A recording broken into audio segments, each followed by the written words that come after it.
We're in Acts 2, and we're going to start probably somewhere around verse 12. And so what has happened, they're all together on Pentecost, Shavuot, and they've received the gift of the Holy Spirit and the mighty wind, and there was the speaking in tongues, and we talked about that last week, about what was going on there.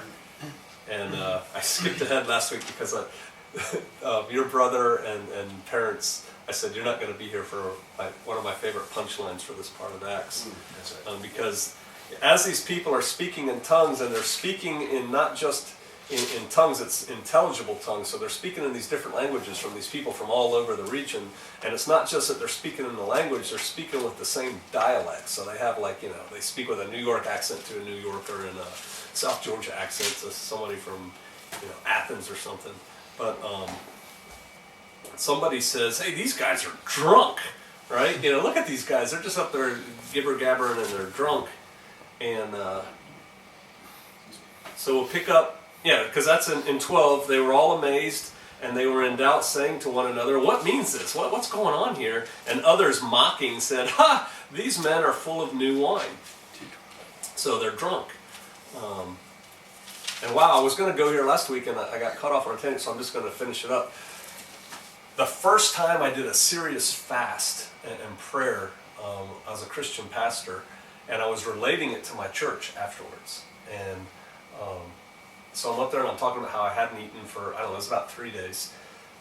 And no one was at my house, and I fell down on my knees and I was crying, and I told this part of it. I was just crying, and I was speaking in tongues to the Holy Spirit, to the Father, through the Holy Spirit. And I just felt like His love pouring down on me, right? And I was just telling the Father that, I'm so sorry for all the bad things I've done, and I love you so much, and I could feel His love come back, and it was just like, you just couldn't put that in English, and it was going back and forth.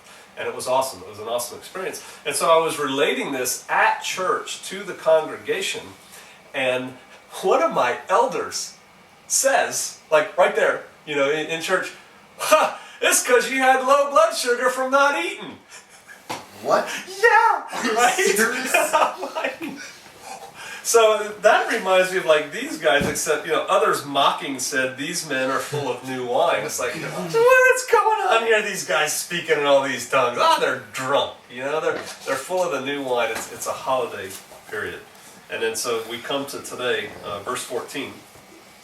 And I think what I'll do is I'll just read through what we're going to cover today, and then we'll go back at it. So in verse 14 of Acts 2, but Peter, standing up with the 11, lifted up his voice, and he said unto him, Ye men of Judea, and all ye that dwell at Jerusalem, be this known unto you, and hearken unto my words. For these are not drunken, as ye may suppose, seeing as it is but the 3rd hour of the day. But this is that which is spoken by the prophet Joel. And it shall come to pass in the last days, saith God, that I will pour out of my Spirit upon all flesh, and your sons and your daughters shall prophesy, and your young men shall see visions, and your old men shall dream dreams. And on my servants and on my handmaidens I will pour out in those days of my Spirit, and they shall prophesy. And I will show wonders in heaven above, and signs in the earth beneath, blood and fire and vapor of smoke. And the sun shall be turned into darkness, and the moon into blood, before that great and notable day of the Lord, it says in King James, but of Yahweh, come. And it shall come to pass that whosoever shall call on the name of Yahweh shall be saved. All right, and that's pretty much what we're going to cover today. So the first thing that we notice is, I'm just going to skip ahead a little bit. Peter stands up and he goes, hey, these men aren't drunken like you suppose.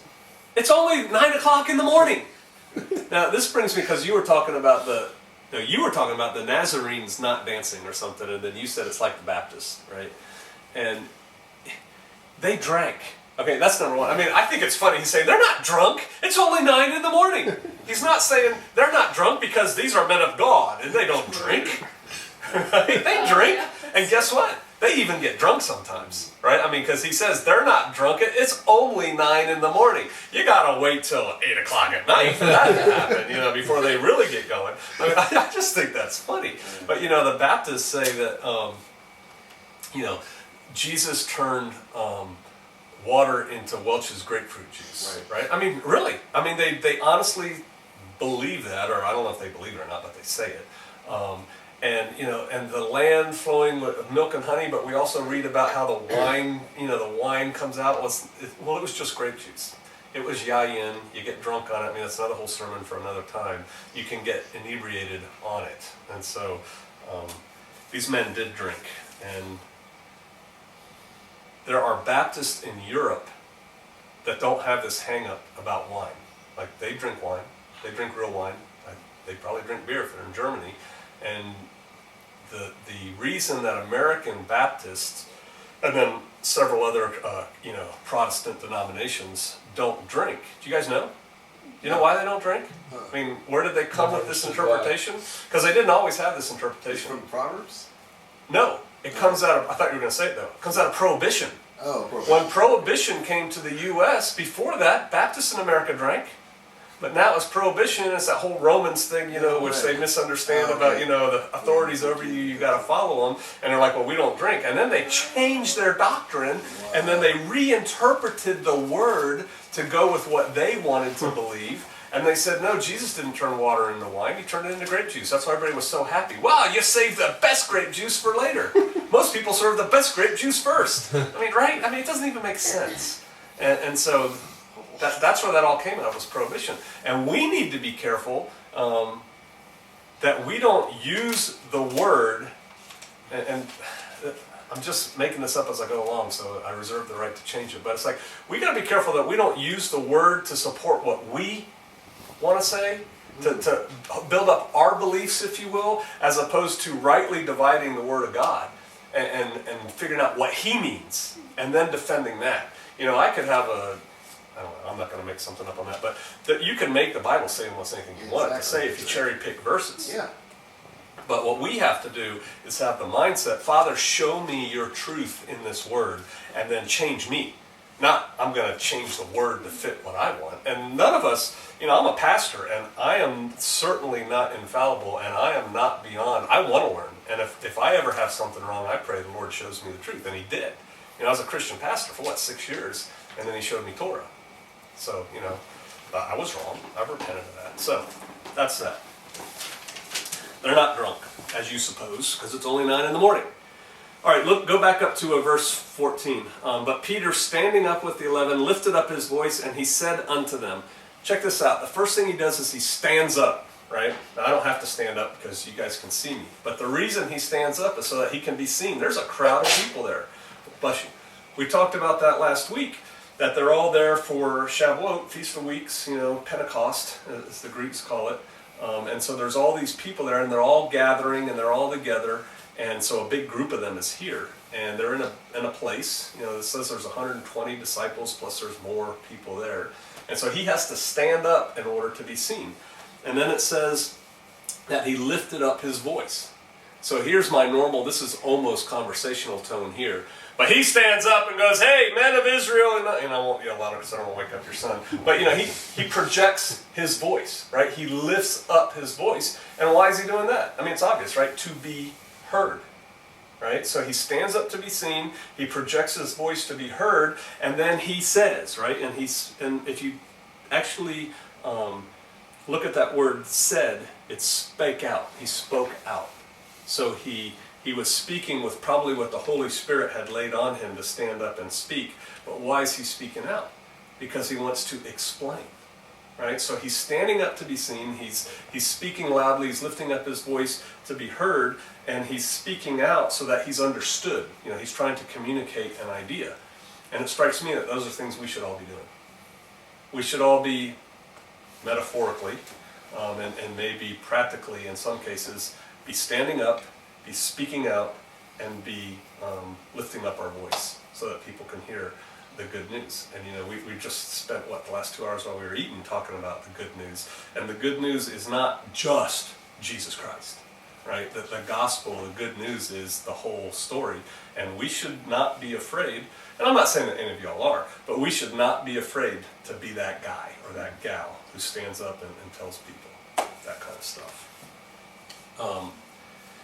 All right, so then he says, look who he addresses. It's still in verse 14. He says, ye men of Judea, and all ye that dwell in Jerusalem. So all you guys that are staying in Jerusalem right now.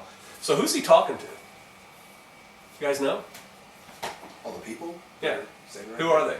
Well, They're Israelites. Yeah. I mean, they're all there for the feast, right? He's not speaking to any Gentiles right now. He's not speaking to any, what the modern world thinks of as non-Jews, right?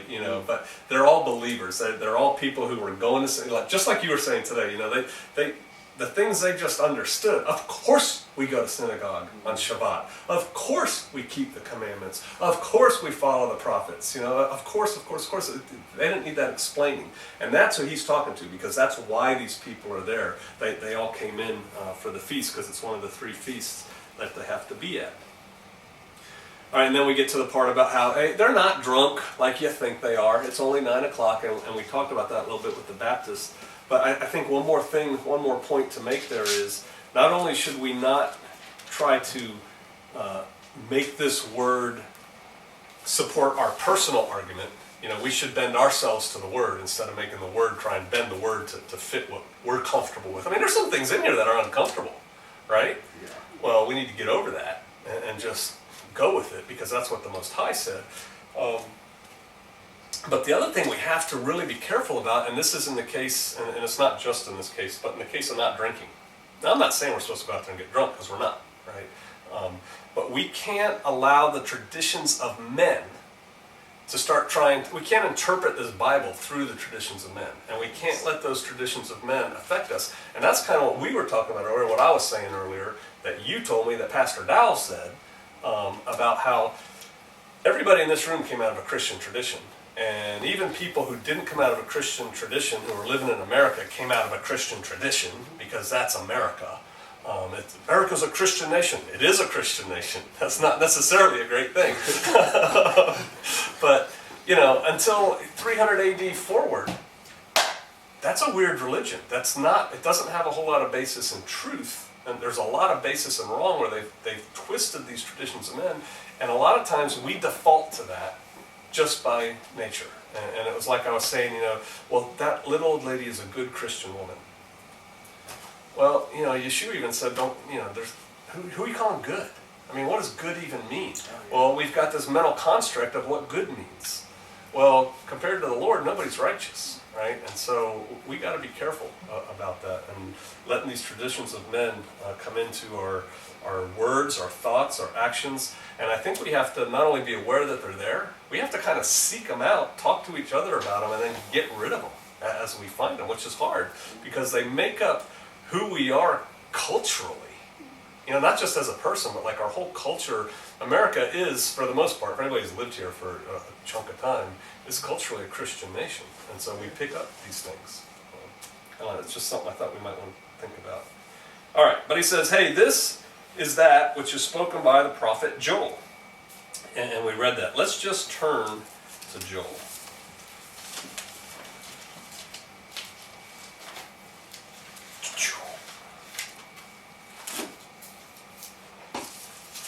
Now, that's in Joel 2, but let's look at Joel 1 first.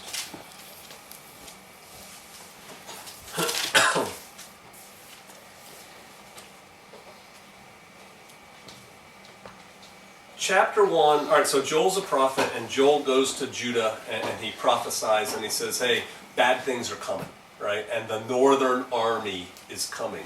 And the really fascinating thing about Joel's prophecy is it's one of those time-space things, and some of it came true, a lot of it hasn't yet, and some of it was a type or a shadow or a whatever of what's coming later, right? And which we read about in Revelation and elsewhere, and what I think is possibly coming soon.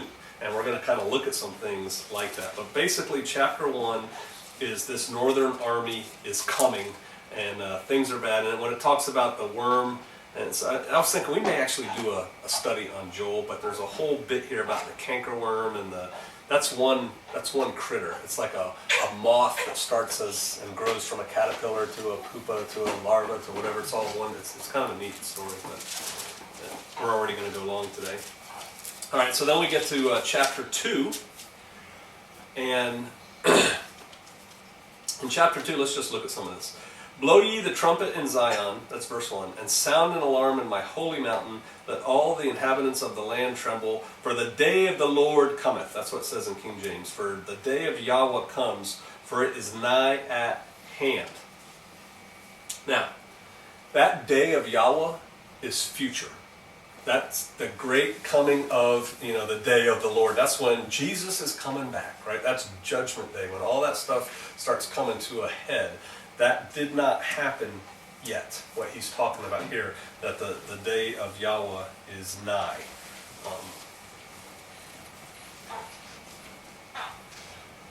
He starts talking about the enemy is coming, and then this is what you were talking about, Sister Abby, about the Joel 2 army. And just think about Joel trying to interpret modern things and putting them in the only context he can understand. And so, verse 2.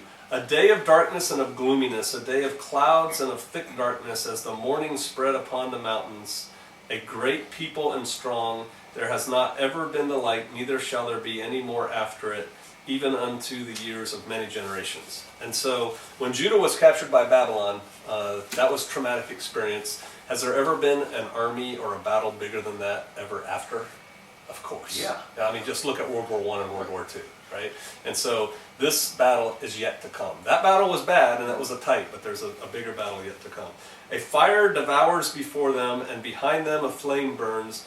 The land is as the Garden of Eden before them, and behind them a desolate wilderness, yea, and nothing shall escape them. The appearance of them is as the appearance of horses, and as horsemen, so shall they run. There's a couple things there. It doesn't say they are horsemen. It says they have the appearance of horses, and as horsemen they shall run. And if you break that down, it's war horses. And you're younger than me a lot, and you're a lot. Did you guys ever have like Johnny West, those little dolls with the? Probably didn't. I think they came out like, I was at the tail end of that. They made like these 11-inch dolls, right? And they were like cowboys. He was called Johnny West, and he had all this stuff like guns and 30-30s. They were really cool. And then they came out, that same toy line came out with these knights, right? And so you had these knights, and there was a silver knight and a gold knight. And you could put all this armor on them, and they had like the visors and the different helmets and different kinds of swords. And their horse had horse armor. And it was just like real horse armor. You put all, and they had all the names for what everything was. I could remember throat guards and everything.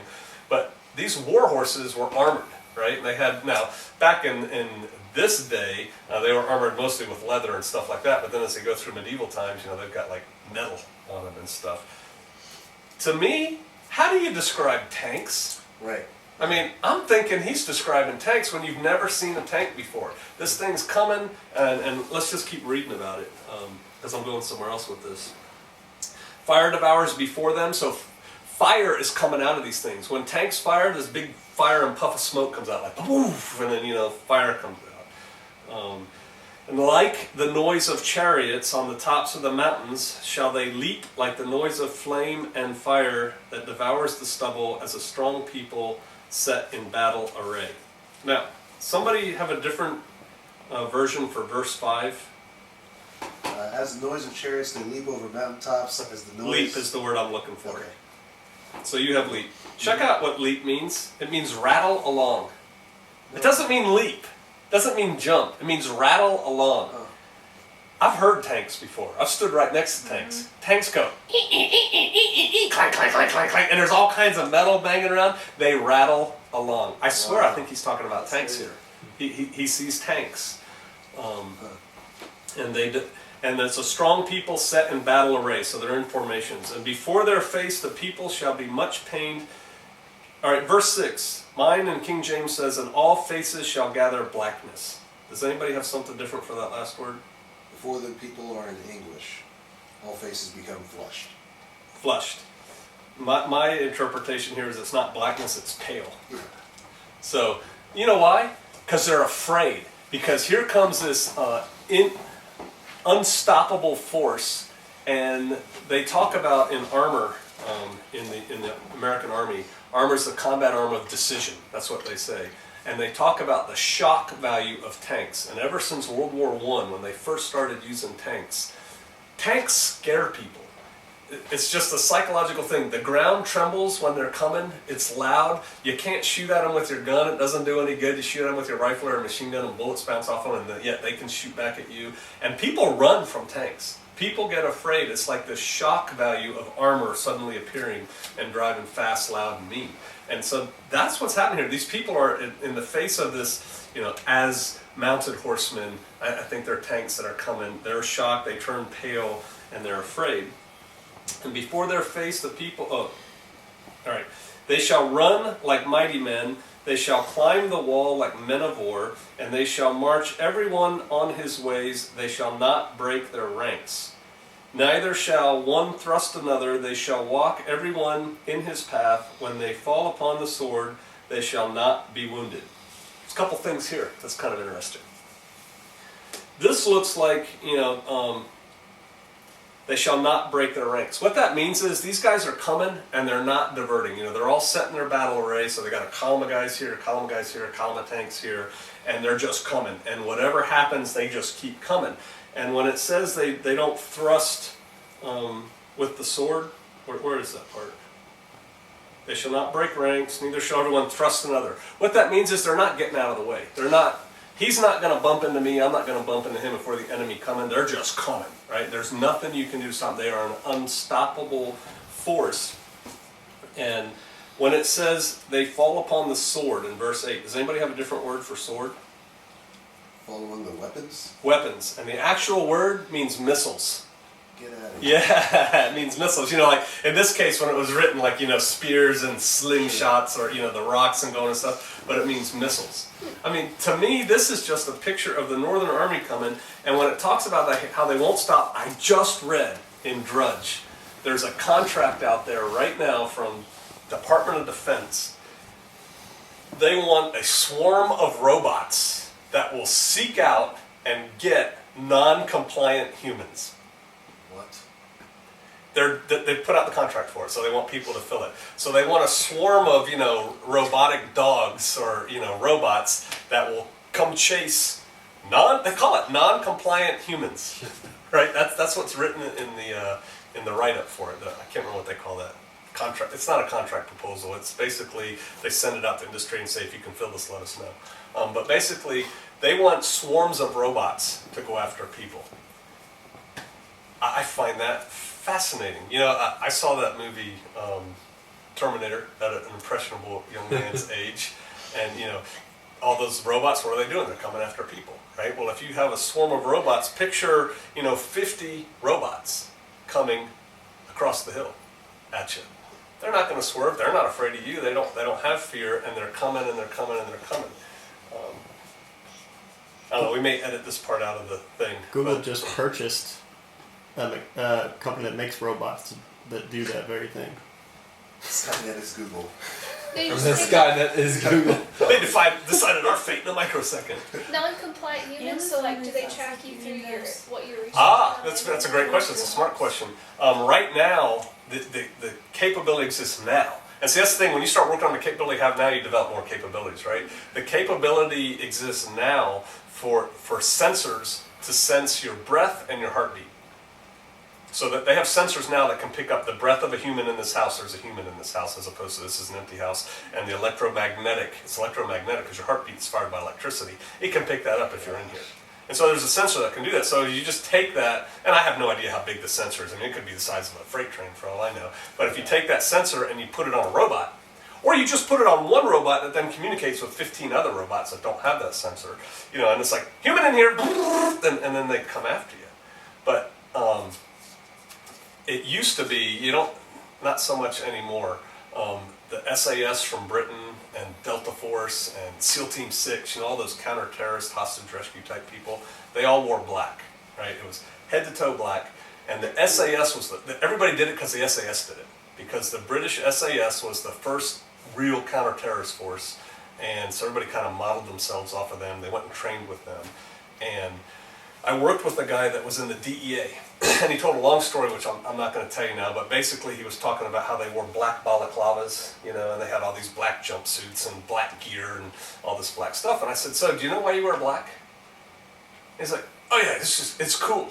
I said, but do you know why black, not blue? No. I said, it's the same reason you wear a balaclava. You know what a balaclava is? It's like the hood that just has the holes, like a little ninja mask. You know, you still see guys wearing them, right? So do you know why you wear a balaclava?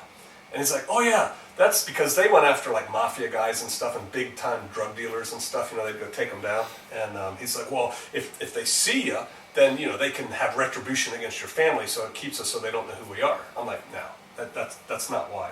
Because here's the reality. 2 o'clock in the morning when your windows blow in and guys come piling through the house and somebody shines a light in your eye and throws you on the ground and handcuffs you and takes you out and throws you in the back of a police cruiser and takes you away, you are not going to remember what that person looked like. You're just not going to remember what that person looked like to be able to say, oh, that was him, we're going to go after his wife. That's not why they wear the balaclava. They wear the balaclava, one is protection from flash burns and, you know, stuff like that, but really the real reason is to make them inhuman. Right? So when this person that they did a study, the Brits did a study on black, most cultures view black, like a black figure, as death. Right? And it's at a subconscious level, because what they're trying to do, if I've got you held hostage, I got a gun on you, right? It's like, if anybody comes in here, he's got it. What they want to do is when they come through the wall, they want me to freeze just for a second. All I got to do is freeze for a second and not shoot you, because they're going to shoot me. Right? And they just need that little bit of time. And so at the subconscious level, I don't think, wow, he's wearing black, that reminds me of death, ooh, I'm afraid. It doesn't work like that. But at a subconscious level, you're thinking, whoa, that's like death. And when you look at this guy with no facial features, because when you put a balaclava on, you have no facial features, and they just keep coming. They don't stop. You shoot the one guy, the second guy's going to get you. Right? They can't be bargained with. You can't be intimidated. You can't threaten them. The only thing you can do is comply or die. Right? That's like the psychological thing that happens, and that takes a split second for me to figure that, and then they shoot you. Right? And that's why they did it, and that's why they wore balaclavas. And what happened was, they started doing studies on terrorists that they captured, and, you know, even bank robbers and stuff who have hostages, because now all the SWAT teams were wearing black and everything. And what they figured out was working against them. Because I'm in a hostage situation and I've got you, right? You're my hostage. And all of a sudden the windows break in and all these guys dressed in black come in. And what the criminals were thinking psychologically was, aha, I knew they'd be wearing black. Again, it's all happening in microseconds.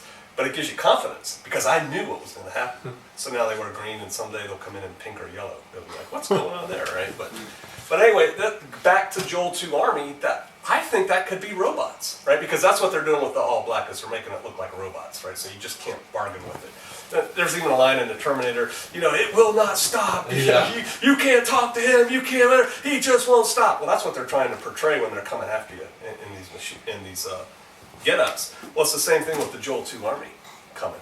They're just coming, and they don't break ranks, and there's nothing stopping them. And wow, that was a big tangent that we went on. But I was thinking it could be this robotic army that they were talking about, or it could have robots in it. And either way, I don't think it bodes well for us. And they shall run to and fro, verse 9, in the city, and they shall run upon the wall, and they shall climb upon the houses, and they shall enter in at the windows like a thief. I just keep going back to the robots. What was that movie where they had like those spider robots that moved really fast? I don't know. They came after somebody. There was like, 100 of them, and they're all individuals until one person finds them, and then they all start gathering where that one is. It's like they're here. Is it Minority Report? Maybe it was, yeah. Anyway, that just kind of reminded me of that too. And the earth shall quake before them, and the heavens shall tremble, and the sun and the moon shall be dark, and the stars shall withdraw their shining. And of course we can read about that in Revelation. And Yahweh shall utter his voice before his army, and his camp is very great, for he is strong and executes his word. For the day of Yahweh is great and very terrible, and who can abide it? Skip down to verse 13. This kind of spoke to me. And rend your heart and not your garments, and turn unto Yahweh your Elohim. Remember how back in the day, and it was a cultural thing, when something bad happened or something sad or you're really upset, you rip your garments, you throw ashes on your head, and you're like, oh, woe is me, life is terrible. He's like, hey, rip open your heart. This is metaphorically speaking, right? Not your garments. It's like, forget the dramatics, all right? This is important. You need to get your heart right with the Most High Yah. So don't worry about the hysterics and stuff like that. Get your heart right with Him. Turn to Yahweh your Elohim. And how do we turn to him? I mean, we've all done it here. Like all of us within the last not that many years, right? Return to him, follow his commandments, obey him, do what he wants us to do. And then skip down to 16. Gather the people, sanctify the congregation, the assembly of the elders, gather the children and those that suck the breast, let the bridegroom go forth from the chamber, and the bride out of her closet. Gather the people spoke to me, and we're going to come back to that because we're going to be going to John here shortly. But that's what he's doing right now, right? He's gathering his people. And he's gathering Abby, because it says right here, assemble the elders, gather their children, and those that suck the breast. See, and he's like, I'm hungry. Let's go. They're talking about me, Mom. But, I mean, we sense that, right? He is gathering his people, and that's happening now. His people are being gathered. It's what we were talking about, this thing we're going to do in southern Missouri, or southern Arkansas, later this month, when just get people together and talk, if nothing else. Verse 20, but I will remove far off from you the northern army, and will drive him into a land barren and desolate, and his face toward the east sea, and his hinder part towards the uttermost sea. And the stink shall come up, and his ill savor shall come up, because he has done great things. And that great things, do you have something different for that? That's in verse Greatly. 20. This is greatly. He has done greatly. Yeah, what it means is he's magnified himself, so he's boastful, right? Oh. This northern army has come, and it's very boastful. All right, so keep skipping down, because we're not really doing Joel, but there were parts of this that spoke to me today. And it shall come to pass afterwards, and now we're reading what was quoted earlier. It shall come to pass afterward that I will pour out my spirit upon all flesh. This is kind of foreshadowing, right? Because he poured out his spirit right there on Israelites, right? Who are speaking in tongues, if you will. But yet that gift is going out to other people, right? And that's coming. Because at the time, the Jews, if you go to modern Christianity, but the Israelites were the only people by blood that could come into this covenant. And yet because that didn't work, because they didn't accept Messiah, that was offered to all flesh, if you will. So that's kind of foreshadowing there. And then something interesting, it says, and your sons and your daughters shall prophesy. I think it was last week, it might have been 2 weeks ago, we talked about prophesy can mean to foretell the future, right? To tell something that's going to happen. But it can also mean just to explain the word of Yah, right? That can also be prophesied, to explain it. And the interesting thing here is it says your sons and your daughters shall prophesy. So it's not just guys. Now, you can't have a woman over the head of a man, right? I have a big problem with women being pastors. Call it what you will. But that doesn't mean women don't have something to say and don't have maybe an understanding granted to them by the Most High of a particular aspect that they can contribute. Does anybody disagree with me on that? No. I mean, and that's what we do, once we get to talking. And so we've read that before. Some of this is yet future, the darkness coming, and the moon and the blood. 119 talks about that with the tetrads and stuff. That's all coming. And look at verse 32. And it shall come to pass that whosoever shall call, now mine says, on the name of the Lord shall be delivered. The name. Yeah, but it's whosoever shall call upon the name of Yahweh will be delivered.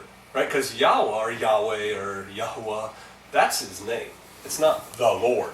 And one of the first things we come to when we come to the understanding of Torah is we start getting the names right. Now we don't make it, it's not a magical incantation, right? But we start understanding that, wow, he does actually have a name. We sing that song, blessed be the name of the Lord, blessed be his glorious name. What's his name? Right? Blessed be the name. Well, what's his name? If his name's blessed, and the thing is, you can put Yahweh or Yahweh in there. I mean, it'd fit in the song. Blessed be the name of Yahweh, or Yahweh, or whatever. So, I don't know. His name is blessed. We ought to know what it is. All right, a little bit more in Joel. Look at chapter 3. For behold, those days come in that time when I shall bring again the captivity of Judah and Jerusalem, and I will also gather all nations and will bring them down to the valley of Jehoshaphat. That doesn't mean that he's bringing every nation. It means that he's bringing representatives of every nation against Jerusalem from the north. What does that bring to mind? The UN? The UN, right? I mean, the UN is the representative of all nations. And, I've done videos on this in the past, but I can see a situation developing where the UN says, that's it, we're taking these radicals out. And then whenever I do that, you and I have talked about this, whenever I do that, people are like, well, the Jews are this and the Jews are that, and they don't even belong there. I didn't say they did. I just said this is what's going to happen, I think. People are going to come against Israel. I didn't say they were wrong or they were right. It's going to happen. And this, I think right here when it says that all nations, that could be the UN. And I bring down to the valley of Jehoshaphat and will plead with them there for my people. Does anybody have a different word than plead? Judgment.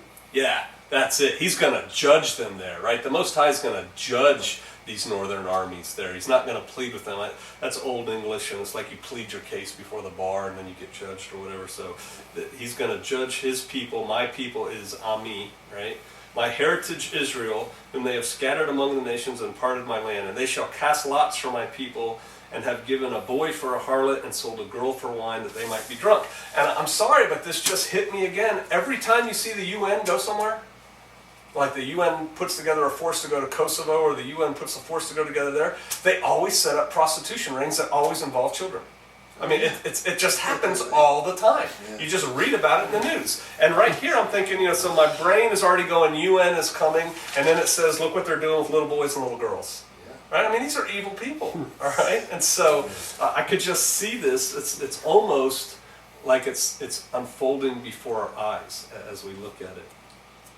Go down to verse 7. Behold, I will raise them out of the place whither ye have sold them, and will return your recompense upon your own head.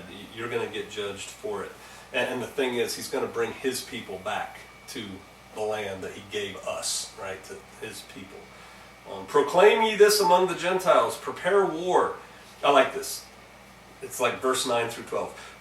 Proclaim ye this among the Gentiles. Prepare war. Wake up the mighty men. Let all the men of war draw near. Let them come. Beat your plowshares into swords and your pruning hooks into spears. Let the weak say, I am strong. Assemble yourselves and come, all ye heathen, and gather yourselves together round about thither, cause thy mighty ones to come down, O Yahweh. Let the heathen be wakened and come up to the valley of Jehoshaphat.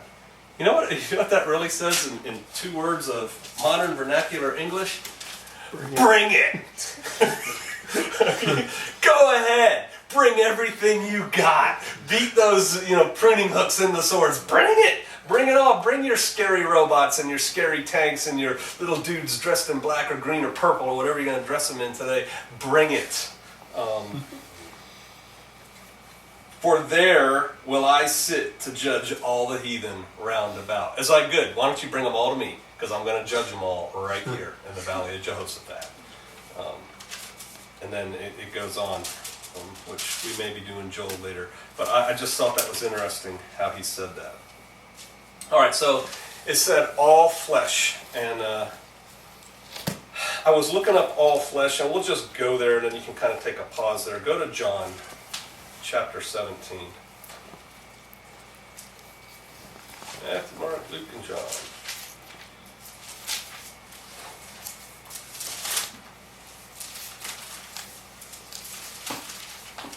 And I admit that this is a diversion, but there's a reason I feel led that we're going there. So to make it simple at first, I'll just read this. I was looking up all flesh, right, and looking at other instances where the phrase all flesh was used and what it meant and things like that. So we get to John 17. And these words, I'm just going to read it from the King James. And these words spake Jesus and lifted up his eyes to heaven, and he said, Father, the hour is come, glorify thy Son, that thy Son may also glorify thee, as thou hast given him power over all flesh, that he should give eternal life to as many as thou hast given him. And so I went there for that, but what I got out of it was something entirely different, and I'm just going to share it with you. And then maybe y'all need to hear it, or maybe you'll spin off of this later. We were looking at, I'm looking at different ways to structure Shofar Mountain, right? How it's kind of set up and run. And I sent a couple emails to a couple different people, and I said, what about this? What about that? And originally, and still, because we haven't changed it, Shofar Mountain is an all-in community, right? Which means that everybody who comes to live at Shofar Mountain, all of their income and stuff goes into the community, and then it gets distributed to each as he has need. And I sent it to one of my friends who lives in Costa Rica, who's a businessman who has a lot of money. And I think he didn't want to move to Shofar Mountain because of that, because he's like, he didn't want to give it up, right? And, there's a whole discussion there that's worthy to have, but that's not where we're going today. And he wrote back and he goes, and I said, well, I'm looking at this different scheme where if somebody can pay rent monthly this much to stay at Shofar Mountain, and if they don't have that much money to be able to do that, then they can just be all in. Right, and that's like a different way. So, because you got to explore different opportunities, different options. And he wrote back to me and he goes, that would be a huge departure from your core concept of Shofar Mountain, of an all-in community. And then he goes on and on and on and explains things. And I wrote back to him, and this was before I was looking this up for the sermon. And I said, actually, the core concept for Shofar Mountain is community. It's not all in, it's community. And it's a community that wants to be together, that prefers the company of each other to others, that helps each other out, and that wants to, together as a community, worship the Most High Yah. But the core concept of Shofar Mountain is not money, which way that's divided, it's community. What's that? Echad, right? Oneness, a community of one. And so then we were going back and forth on that. And that's what kind of made this stick out at me in John. So I'm reading John, and I just want to show you some things that he talks about here. When he talks about all flesh. Verse 3, and this is life eternal, that they might know thee, the only true God, and Jesus Christ whom thou hast sent. And what that means there is, this is the meaning of eternal life. This is why we have eternal life, and so that they can know that you are the one true God, which is also Echad. I have glorified thee on the earth. I have finished the work that thou gavest me to do. And now, O Father, glorify thou me with thine own self, with glory which I had with thee before the world was.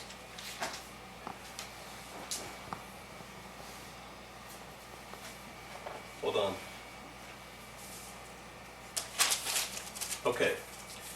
So he talks to the Father. Yeshua is talking to the Father about himself, and he's saying, glorify me that I may glorify you. And then he quickly switches to the apostles, right, to the 12, or actually now it's 11. And he says, I pray for them. I pray not for the world, but for them which thou hast given me, for they are thine. That's in verse 9. And all mine are thine, and thine are mine, and I am glorified in them. And now I am no more in the world, but these are in the world. And I come to thee, Holy Father, keep through thine own name, there's the name again, those whom thou hast given me, look at this, that they may be one as we are. Shema Israel, Yahweh Eloheinu, Yahweh Echad, right? Hear, O Israel, Yahweh is our God, Yahweh is one. Here's Yeshua saying, as we are one, keep them one. We're getting ready to go do this wedding, and we always talk about how the man and the wife are united with Yeshua as one, right? One entity. And then here's Yeshua saying, my people, they are one with us, and that's Echad.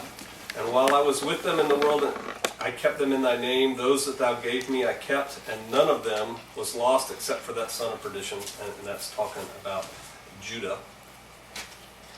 And so he's talking about keeping the people together as one. Look at verse 17. Sanctify them through thy truth. Thy word is truth. What does sanctify mean? Set apart. Set apart, right? My little note here in this Bible says hallow. hallow them. That means make them holy. And when we read this as a Christian, right, it's like holy.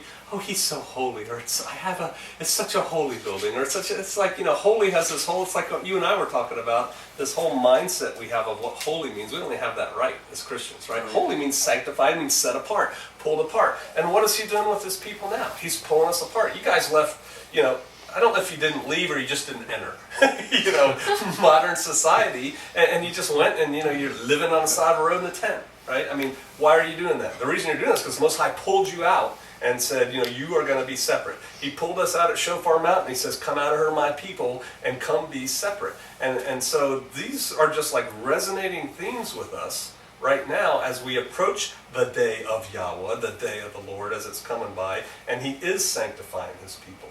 And I think we have to realize that we are in the process of being sanctified, sanctification. And what does that mean? It doesn't mean I'm becoming so holy. Right? It doesn't mean that. It means I'm becoming separate from the world and more focused on him, on the Most High Yah. And we have to embrace that instead of fight that. And I'm not perfect, right? I like my ice cream sundaes just like anybody else does, right? And that's in the world, So how do we do that at Shofar Mountain? But my point is this: we need to start embracing the sanctification process. We need to embrace the hallowing, the bringing us out of her, the setting apartedness of us. And we need to not worry so much about being in the world. And I know, on the one hand, it's like, well, how can you say that? We're doing all these things now already. I know, but we all have work to do. And we all have more work to do. I have more work to do. And I think if we just keep the prize in mind, the goal in mind, and what he wants for us, when he says that, sanctify them through thy truth. How did we all come here? Through his truth, through his word, through getting away from the traditions of men. Verse 20, neither pray I for these alone, the apostles, but for them also which shall believe on me through their word. And then look at 21, that they all may be one, echad. That theme resonates through here. 22, and the glory which thou gavest me, I have given them, that they may be one, even as we are one. Echad, echad, echad. I in them, and thou in me, that they may be perfect in one. Man, there's that thing. And so, I see in the Hebrew, Israelite, Nazarene, Messianic, the way, this sloppy amoeba of people who kind of get it. I see a lot of, well, I believe this and I believe this and they're like this and they're like this. And I think we need to start focusing more on the one. He wants us to be separate, but he doesn't want us to be separate and alone. Right? Like he doesn't want you to living in the middle of the wilderness like hermits. He doesn't want Shofar Mountain to shut those gates and say we're going to have no interaction with the outside world. Not yet. That time is coming. But right now he doesn't want that. And he certainly doesn't want us alone as eaches. He wants his people together as one. Echad. And I think we need to realize that on a deeper level. And then say, how does that apply to me? How does that apply to other people? How does that affect the message I take to maybe other people who get it? Right? For that part of John. But the day of Yahweh, the day of the Lord is approaching. It is nigh, as we read in Joel. It's coming close. And so knowing that, what are we supposed to do? What are we supposed to focus on, knowing that? It's like we were talking, I think you and I, or maybe it was you and I, were talking earlier about jobs, right? And my son was talking about jobs. And it's like, I get that whole thing about how we need money to operate now, but really, where is our focus supposed to be? And the easy answer is our focus is on him, right? Our focus is always on him. But what does that even look like? What does it look like when, as the day draws nigh, as the day of Yahweh draws closer, our entire focus is on him? I remember I used to think, well, when I see the signs that his coming is imminent, I'm going to get really serious. Right? That's a horrible way to live, isn't it? That's like hedging your bets, But our focus is supposed to be on him, but our focus is also supposed to be on each other, on the other believers, because it comes back to that whole echad thing. Echad, one, togetherness. He said, even as you and I, this is Yeshua talking to the Father, are one, so are we all together one. And I think we need to focus on the saints too, if you will. And what does that mean? I don't know. I just think we need to be aware of it, and we need to be looking for opportunities for the Father to show us what that means to be more focused on the saints, and what does it mean to be more focused on Him.